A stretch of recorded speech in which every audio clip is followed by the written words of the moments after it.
Good evening, and welcome back to Vintage City Groups, and wanted to take an evening and continue our journey in Proverbs.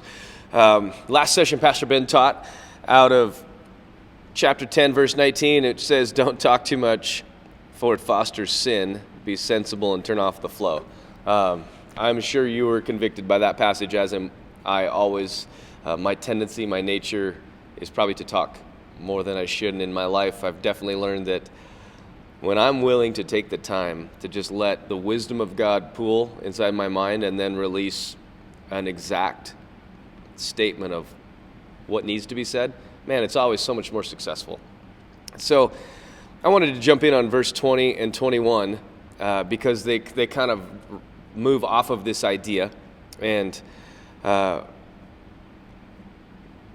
finish it out. So verse 20 says, "The words of the godly are like sterling silver. The heart of a fool is worthless. For the godly give good advice, but fools are destroyed by their lack of common sense." So again, Solomon is working this juxtaposition of these two concepts of the godly and the foolish, and he gives the admonition, don't talk too much, and then he comes back and says, here's why. The words of the godly are like sterling silver. And I just would wonder if we've ever thought about that, realizing there's a commodity that God's put in us called wisdom that is valuable. And that wisdom, when we release it and speak it into people's life, it's like making an investment into their life. But if we're not intentional about what we're choosing to say and when we're choosing to say it, it loses its value. I would love for all of us to sense the challenge and sense the weight of this verse, that what I have to say to people's life has value. So I need to be careful and become a great steward of my words so that what I speak into their life has the intended outcome. The other half of this, which is the heart of a fool is worthless.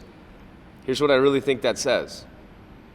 Fools aren't paying attention to what's in their heart. They're not seeing the value that they could add to an equation, so they're just letting so much diatribe flow. They just let it come out all the time.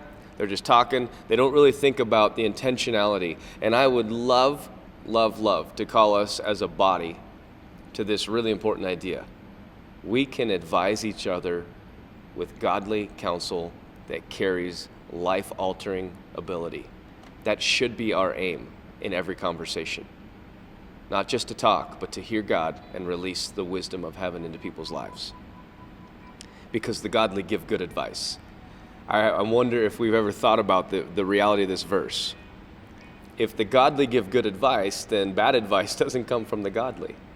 What a responsibility on us to not just give advice as we see it, but to hear the Holy Spirit, to listen for the voice of the Lord before we advise people on things. Could I submit to us this? We do not have the right in the kingdom to just talk. We actually have a responsibility in the kingdom to listen for the voice of the Lord and release that wisdom to people. Because the end of this verse in 21 says, the fools are destroyed by their lack of common sense. Now, here's what I think that really applies. Here's how I think it applies. When we just talk and we're not really paying attention to what the Lord wants to say to people, we just kind of blabber, and there's foolishness in that because we're not considering the weight and the impact of those words. So tonight, you're together. I know that you've probably already had a great time eating and praying for each other, but I would love to have us all sit down and just ask this question of ourselves. Am I intentional with my speech? Am I partnering with the Holy Spirit in what I say? Love you guys. Have a great night.